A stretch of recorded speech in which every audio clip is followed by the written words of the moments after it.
No matter how seasoned a chef you are, there are always new ingredients and recipes to get fired up about. Do not touch it.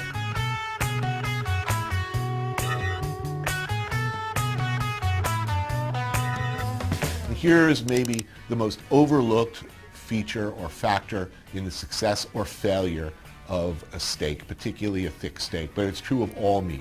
This magical period immediately following its removal from the heat, it should rest on the board, meaning sit there at room temperature for 5 to 7 minutes, at which point stay away from it. Don't touch it. Don't poke it.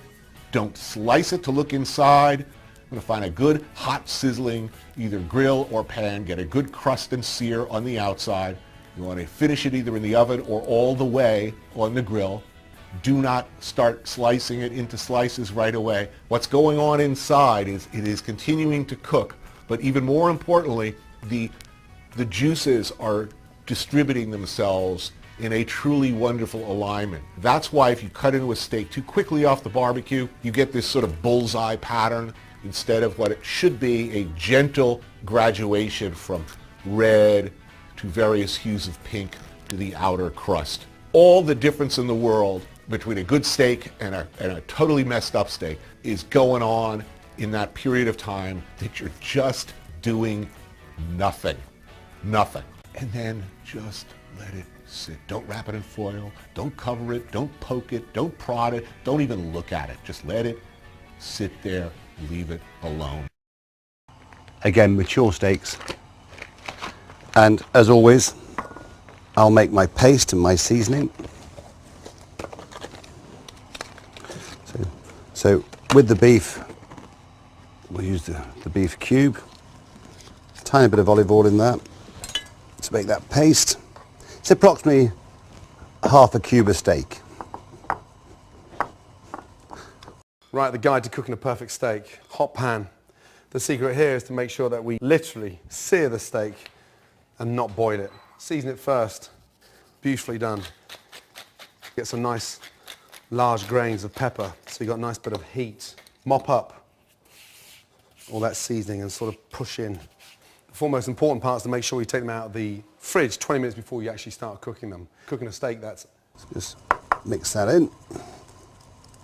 And so what we're going to do is we're going to seal the steaks so they're pink, medium rare.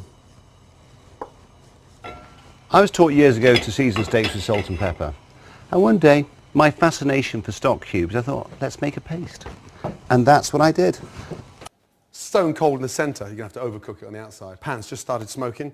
Touch of oil in, roll that round, and then just lay the steaks away, always away from you, and let the pan do the work.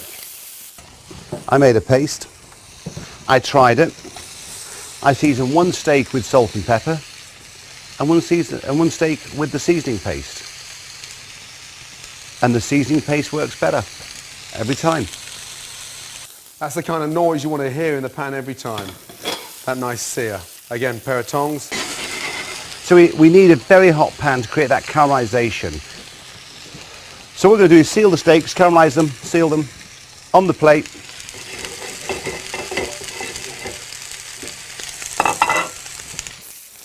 Turn it over very carefully. Literally 30 seconds in the pan, you can see the colour. Beautiful. That layer of fat on the back of the sirloin, you want to render that down as well. That's it there. So hit that into the pan. Use the pan to your advantage. Tilt the pan, let all that hot fat, olive oil run down the back, and it starts to sear the steak even better. Back in with the steaks, and there we are. This is more a traditional. You can put a little bit of garlic in. Nice little flavour of the steaks. Doesn't need to be peeled. Just lightly crush and then that gives a really nice flavour to the steak. Turning every minute so you've got that nice even colour. Go home Saturday night, me and the wife, peppered steak. And if you're turning your steaks every minute, it starts to cook evenly. A little bit of thyme. It's really nice to get that nice fragrant smell of thyme. A touch more. I quite like my steaks rare, so rare is here, opposite the palm, at the top. Medium is there, and well done is at the top of your wrist.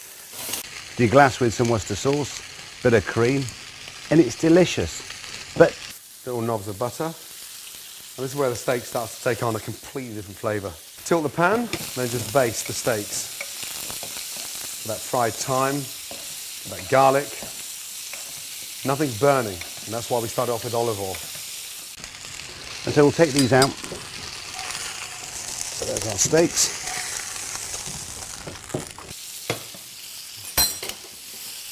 Get the garlic and sort of brush the garlic over.